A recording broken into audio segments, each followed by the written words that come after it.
Howdy folks, and welcome back to XCOM2 War of the Chosen.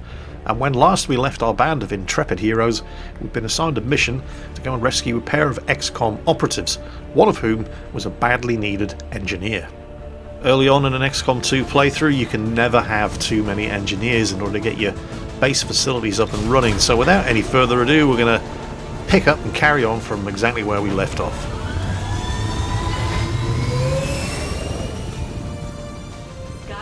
Deployed. Squad green to deploy. We've got a request from the Resistance to aid in the rescue of an important VIP who went on a scouting expedition into territory thick with the Lost. They've gotten themselves stranded. From what we hear, they're barely hanging on. We'll need to move in and attempt an extraction. Just don't get bogged down by the Lost.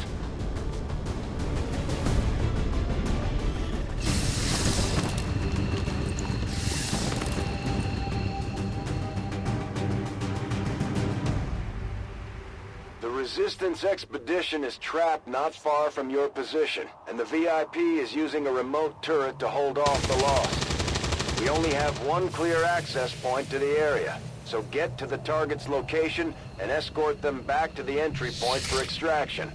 The whole place is overrun with Lost. Don't bother trying to outgun them. After you secure the expedition, you'll have to return to our original entry point for extraction. Don't get overrun. Keep the path back to Firebrand clear. So, what do you need to know about this mission? Okay, well, there are no advent for one thing. It's just you, the two XCOM operatives that you have to extract, and an inexhaustible supply of the Lost. Now, every time you kill one of the Lost, it refunds your action. So, providing you keep killing them, you can keep shooting until you run out of ammunition. This raises some interesting tactical possibilities, particularly if you have a couple of snipers around with the appropriate skills, because pistols never have to be reloaded. Now, I didn't realise this at the time. I hadn't put two and two together and come up with four. But snipers are fantastically overpowered against the Lost. They can just keep shooting. Pistols never have to be reloaded. Actually, if you manage to recruit the Templar specialist, they're also equipped with a pistol as a secondary weapon, and they can pretty much do exactly the same thing as a sniper. At this point in the game, however, I hadn't quite realised that, and even if I had realised it, I didn't really have any snipers with the appropriate skills. Snipers do get some very, when you're dealing with a Lost at least, overpowered pistol skills, although you don't absolutely need them, but they do make things a heck of a lot more fun. The one in particular that I'm thinking of, I can't remember what it's called, but basically your sniper just takes a pistol shot at everything that's in pistol range. So if you trigger a swarm of the Lost and they're closing in from all directions, one sniper can take them all out. Now, this sort of thing might seem gloriously overpowered, and, well, it is. But it doesn't come without certain limitations, particularly at the start of the game when your weapons are not very good. You might have noticed that while a lot of the Lost only have 2 health, some of them have a little bit more, because there are more than one type of Lost, and Lost brutes have more health than the rest of them. And remember, in order to get your action point refunded and be able to take another shot, you have to kill the Lost with every shot that you fire. And these pistols, well, they just don't do enough damage. However, there is a way around this. Do you remember the Resistance Ring facility, which is one of the new facilities that you can build on board the Avenger in War of the Chosen? Every month you get to issue Resistance orders. Now, you don't have a huge amount of orders available to issue, certainly not at the start of the game, because the amount of orders that you are allowed to issue, and that you even have available, are a function of your influence levels with the various different resistance groups. But there's one XCOM specific order that is always available at the start of the game. It's called Between the Eyes, and what it basically does is every shot that an XCOM operative fires that even so much as hits one of the Lost is an instant headshot kill. So, yeah. You just have to hit them. And your snipers, of course, tend to have the highest aim skill. So they're less likely to miss if they're shooting at these guys. So you can see with this order issued, it doesn't matter that your pistols only do 2, possibly 3 damage when you're shooting at the Lost, because it doesn't matter how much health they have, all you have to do is hit them, and it's a shot between the eyes, and it's a guaranteed headshot kill. Now, of course, having the ability to one-shot kill any of the Lost when you hit them is all well and good. But again, particularly at the start of the game, despite the fact that snipers tend to have the highest aim skill, that doesn't mean it's 100%. You know, there's still a chance that you're going to miss. And of course, if you attack and miss, that ends your turn. However, snipers also eventually have access to a skill, which means that if they do take a pistol shot as their first action of the turn, it doesn't end their turn. So you can begin to see just how fantastically overpowered a couple of snipers are on any kind of mission where the Lost are involved. Of course, I hadn't figured it out at this point in the game, and I'm still doing things the conventional way, and I don't have the between the eyes order issued. It's very early on in the game, and a lot of my weapons just don't do enough damage. Like this guy, for example. I'm having to finish him off with a combat protocol attack from my specialist's drone. Purely and simply because even though I hit the guy, he just had too much health for my weapon to kill him outright. This guy has 5 health, for example.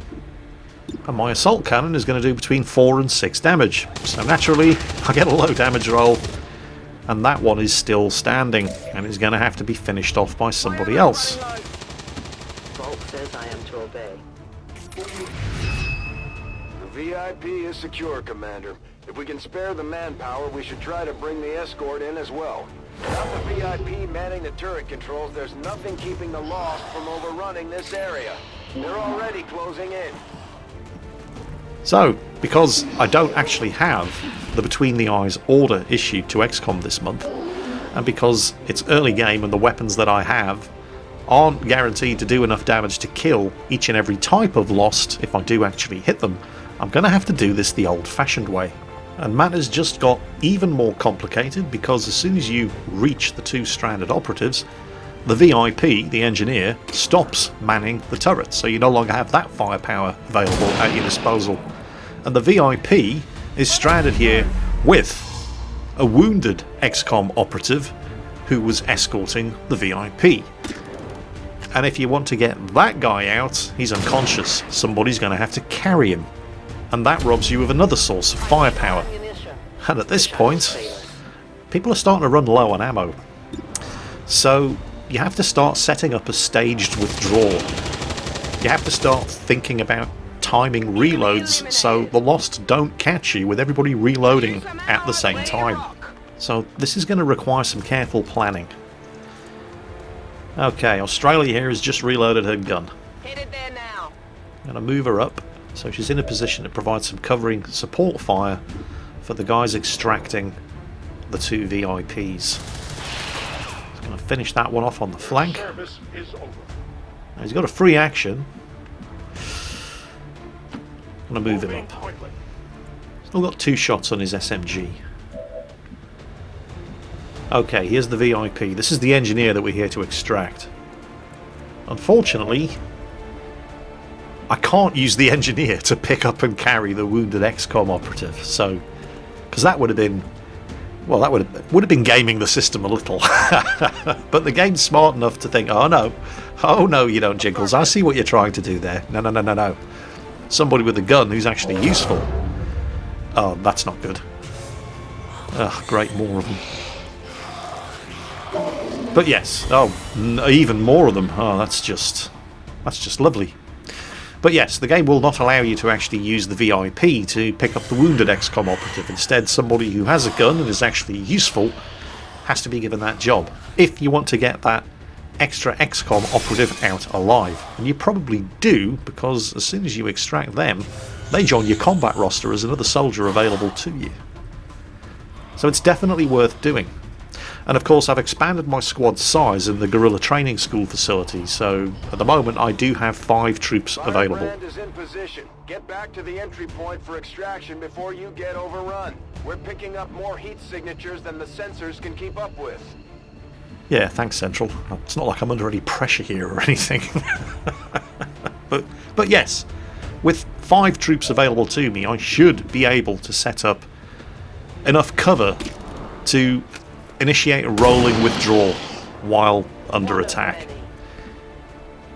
Now, Elena's just killed herself for lost, so that's refunded her action, but, well, yeah. Her weapon is now empty. Now, I could reload, but we're going to be carrying the wounded XCOM soldier with Elena here. And unfortunately, there's not a lot of point in wasting an action reloading the weapon if she's going to have to sling it in order to carry the wounded soldier. So instead we're just going to use that extra action to get the hell out of here and get back within range of supporting fire from the rest of the team. And that should be good enough. So let's start cleaning up. 6 health. Oh, finally. Bit of luck. Got a maximum damage roll with the assault cannon. Australia got herself a kill. So we're going to reload, since it refunded her action and there's nothing else available for her to shoot at, and then set her up on Overwatch. Mox, let's get your gun reloaded, I think. Again, since at the moment there's nothing else available for him to shoot at, and we're going to set him up on Overwatch as well, because that fresh swarm of Lost is going to be heading in this direction, attracted by the sounds of gunfire. Overwatch. Come get them. Alright, here they come.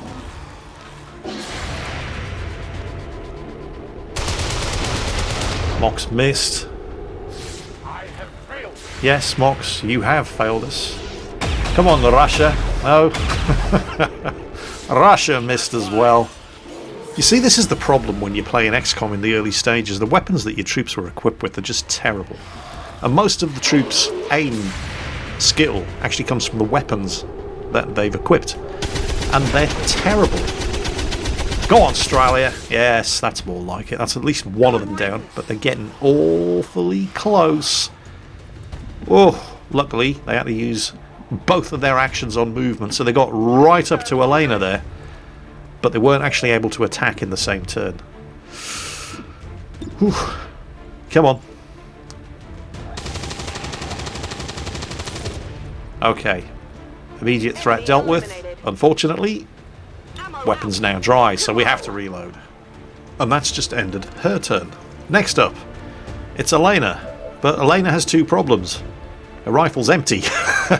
And it's slung over her shoulder because she's carrying the wounded trooper. Watch my back. So Elena's just going to take some Billy Big steps in the opposite direction from those Lost and let the rest of the squad cover her. Don't really care about reloading her weapon because she's carrying the VIP. She can't use a weapon anyway unless she puts the VIP down. So let's see what we can do about thinning the numbers of these guys. Again, this guy has 5 health and the weapon does between 4 and 6 damage. And this is my most powerful weapon at this stage of the game, the assault cannon. And even that isn't enough to kill some of these guys. Okay, Mox finishes him off. Mox gets to go again. He's got 2 more shots. But as you can see from the percentage chance of scoring a hit here, his... it's just... Oh, that was a spot of luck. That was by no means a guaranteed hit. Okay, Mox, can you do it again? Why can't I select this guy as a target? There we go. Nice. Okay, his weapon is now empty. So we're going to reload. And then we're going to fall back. And let somebody else take over with the covering fire. Who's up next? Oh, it's the VIP. You see, the VIP is unarmed. And so it doesn't have to waste one of their precious actions shooting at the Lost. Of course, the temptation is to use both of those actions for movement and run the VIP out of range of covering fire of the rest of his squad. because I'll guarantee you that there's going to be another lost ambush waiting in the vicinity of the extraction point. So the temptation is to just run off and get the VIP out of there. Not a good idea. Always try to ensure that your squad are always set up in positions where they can cover each other with mutually supporting fire. Oh, fantastic. Even more of them. They will just keep coming. That's what the Lost do. If I had even one sharpshooter on this mission with the Between the Eyes order issued to XCOM for the month, this would be a milk run. But I don't, so shit. Okay, it's impossible to miss from this range, and luckily we reloaded in the previous turn. So there's one down, there's two down. Still got plenty of other targets. This is our final shot. 3 down. Now, 3 kills, and she still has 2 actions, so I'm going to have to reload, and now I can either continue killing Lost or fall back. I think we're going to continue killing Lost. It's 1 down. All she has to do is hit this next Lost, because it only has 3 health and her weapon does between 4 and 6 damage. 2 down. And so far, remember, she's only actually used 1 action in order to reload her weapon.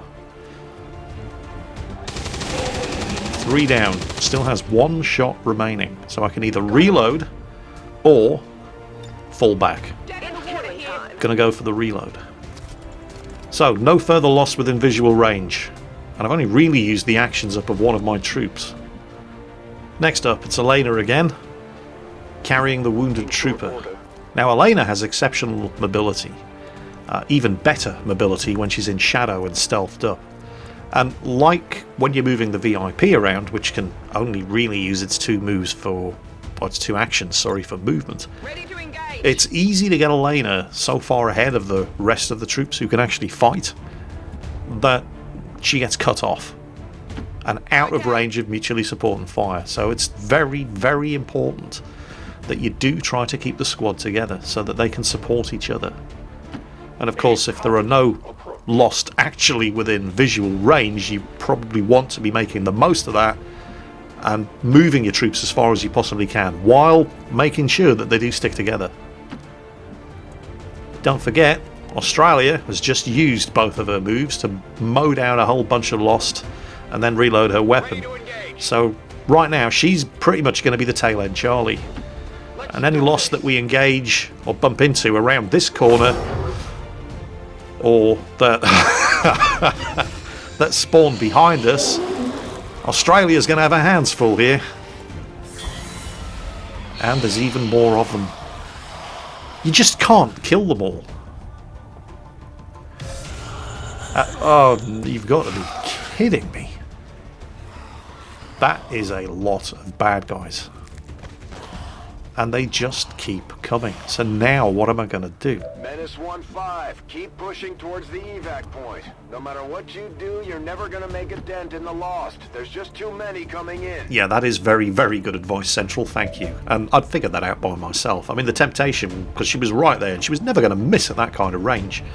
The temptation was to have Australia just start mowing them all down. But there was quite a bit of distance between her and the rest of the squad, and that would leave her stuck in position and unable to fall back. So far, far better to use both of her movements to pull her right back and put her in a position where in the subsequent turns she is going to be able to provide covering fire for the rest of the team, who can start dealing with the targets up in front of them. And there is a lot of Lost here, and at the moment I've decided that I need Elena's firepower with her vector rifle, so she has dropped the VIP and she's reloaded the rifle, ready to again provide covering fire for the squad members at the sharp end to be able to take a couple of shots and then pull back to her position. Okay, my 2 heavy gunners are now out of immediate danger, and again from this point I'm not actually in visual contact with any of the bad guys. So Mox, let's just We're going to use him to keep an eye on the escape route. Let's get the VIP out. Come on, Russia. We know there are more lost coming from back up that road. Let's move already. So the idea here is I want to have eyes on both directions where fresh lost could spawn from and the lost that are already in play are going to be attacking from. So setting everybody up on the corner Who's keeping score? seems like the right thing to do. Great, another lost swarm appears. You see, you're never going to be able to kill them all. So you have to keep moving. The temptation is always there to just keep shooting at them because they're free kills, basically. But they will eventually overwhelm you if you do not keep moving. So, what are we going to do here? Thinking about picking the VIP up, but no. Again, we'll move to here. So just in case a lost spawn, a lost swarm does spawn in the direction of the extraction point, she is going to be able, providing I set her up on Overwatch here, is going to be able to cover both sides. Okay, Elena, let's start thinning their numbers out. Now, her Vector rifle is a very, very nice weapon, but it doesn't do a massive amount of damage. She's a sort of hybrid between a sharpshooter and a ranger. She doesn't do as much damage with her weapon as a sharpshooter would with theirs, so we're making sure that we focus on the ones that her weapon is actually capable of killing to ensure that she keeps getting her action points refunded and she can then reload. Now, am I going to pick the VIP up again? I toyed with the idea of tossing a claymore on the corner and having somebody else shoot it, but bad idea. Loud explosions are only going to spawn more swarms of the lost, so instead we're going to move her out. And then we're going to get Australia here to pick up the VIP, since everybody else is in a position on the corner to cover her retreat, and then get as far out as we possibly can. And that is going to have to do for this turn. We're now within sight of the extraction point.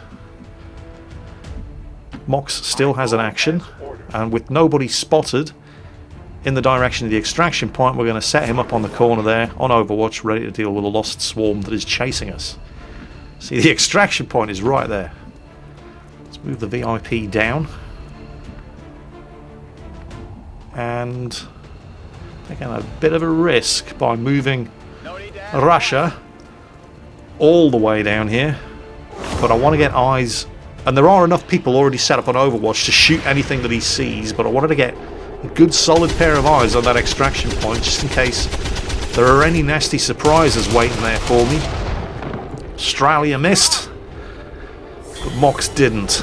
And now, here they come. And there are some dashers in this lost swarm. They're a different kind of lost. They have more health and they move a lot faster.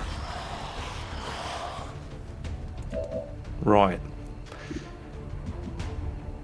Mary only has one shot remaining. Still, as long as that shot results in a kill, doesn't really matter because she gets her actions refunded. Now, of course, she has to reload. Back online. Now, continue mowing them down or pull back. Can actually do both, as long as she keeps killing the lost. She only has one, however, in line of fire, so we're going to take care of that one, and then we're going to pull her back. Okay, Elena.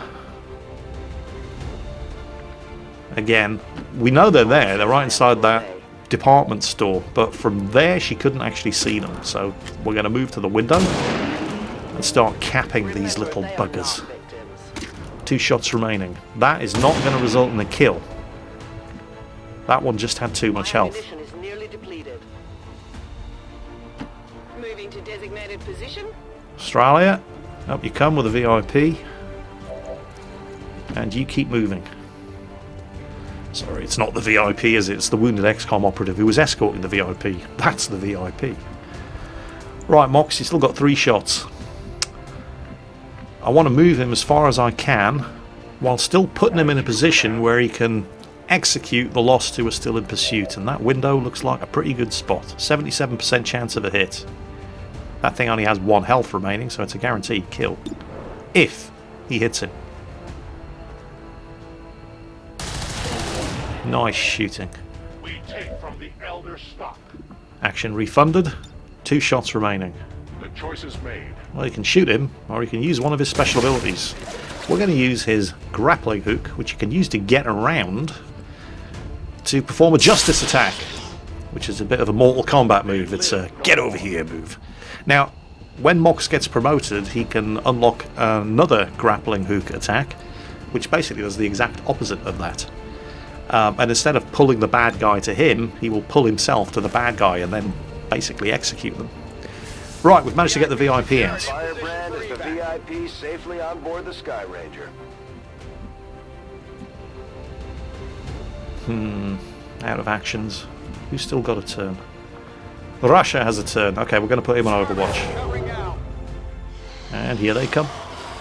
Now, while the Lost are taking their move, a lot of you have been asking in previous XCOM2 videos, Jingles, are you going to reform the Dream Team? Now, for those of you who haven't seen my previous XCOM2 walkthroughs before the War of the Chosen came out, what I did, because it seemed like a good idea at the time, was to customise my troops so that they resembled various different YouTube and Twitch celebrities, myself included. And it did seem to be quite popular. Don't worry, I have done it.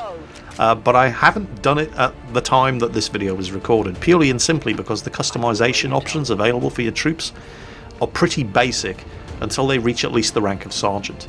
So I have gone ahead and reformed the Dream Team with a couple of additions, but you're not actually going to see the results here on YouTube until we've played a few more missions and gotten a few more customization options unlocked. I am aware, as other people have pointed out in previous videos, that there are certain mods that you can download for XCOM2 that unlock all of the customization options right from the start, but by the time I started putting these videos up, people were telling me I could do that. It was already far too late because my actual campaign gameplay had already gone far past the point where I'd done it myself.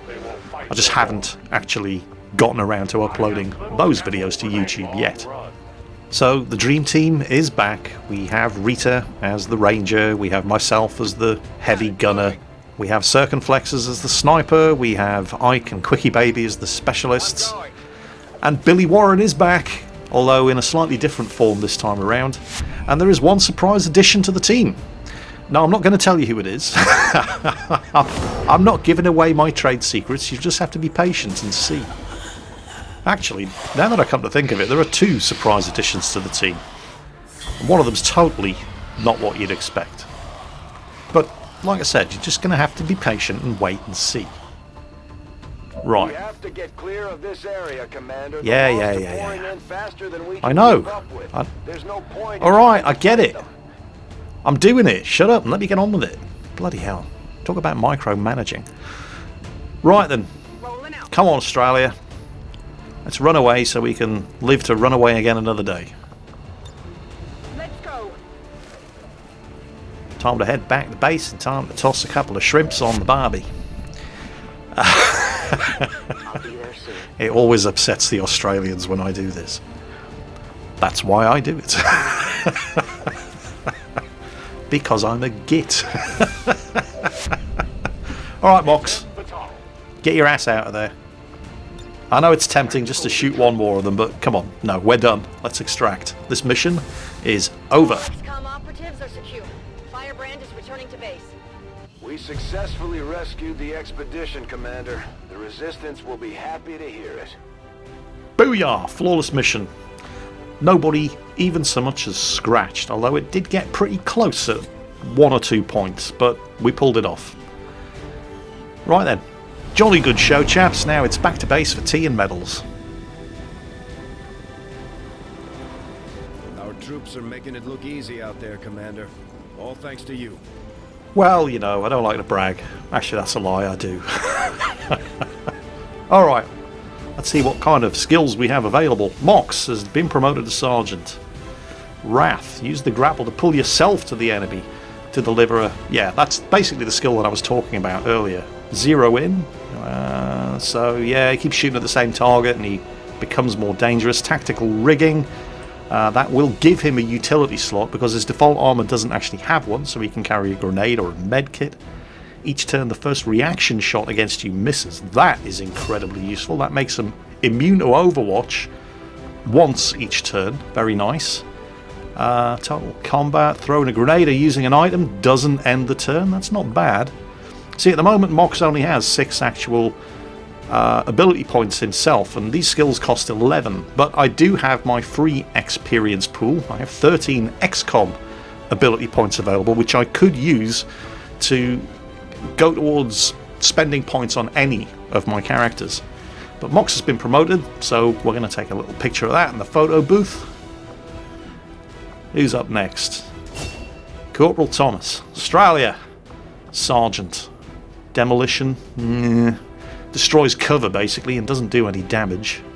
Or suppression, which is a lot more useful. Pins a target down and grants a reaction shot against it by anybody. So it's like free Overwatch basically. Not bad. Elena. What has she got? So she's also been promoted as Sergeant. Target definition. That is the most ridiculously useful skill. I cannot recommend it enough. If you take that target definition skill, and I am going to take that target definition skill, anytime Elena sees an enemy, that enemy cannot hide. Even if it wanders out of line of sight, it remains spotted for the rest of the game. So Elena can basically stealth up and run around the entire map, spotting and marking enemies for you, and as long as she sees them, they stay spotted for the rest of the game or until you kill them. It is a fantastically useful skill. And finally, young Emily here got promoted to corporal, so I always take the shredder skill by default. Basically anytime she hits a target with her assault cannon, it gets its armor stripped off it, as well as doing damage to it. So, mission complete. We recovered Helen Warren, who is going to join our engineering roster. Executed and no casualties. You could lead the Reapers any day, Commander. Well done. Why, thank you, Jonathan Frakes. We also gained 75 intel, which was nice because I'm running very, very low on intel. And the wounded XCOM trooper that we recovered, Corporal Christine Cunningham, is a brand new corporal who's also now available after recovering from her wounds on my combat roster. So, well, despite the fact that I didn't actually have the Between the Eyes ordered issued to ensure that every time I hit one of the Lost it was an immediate headshot kill, we still managed to start the campaign off with a flawless victory. Don't get lulled into a false sense of security, however, because things are going to get substantially harder from here on in. The Lost are fun to deal with, but they're not really that much of a challenge. We still have the Chosen to worry about, all 3 of them. This is, after all, XCOM2 War of the Chosen. But the Lost were fun, and I did really enjoy that mission, and I hope you guys enjoyed it as well, because that's it for today's XCOM 2 War of the Chosen video. The weekend is now upon us. I hope it's going to be a good one, and as always, take care, and I'll catch you next time.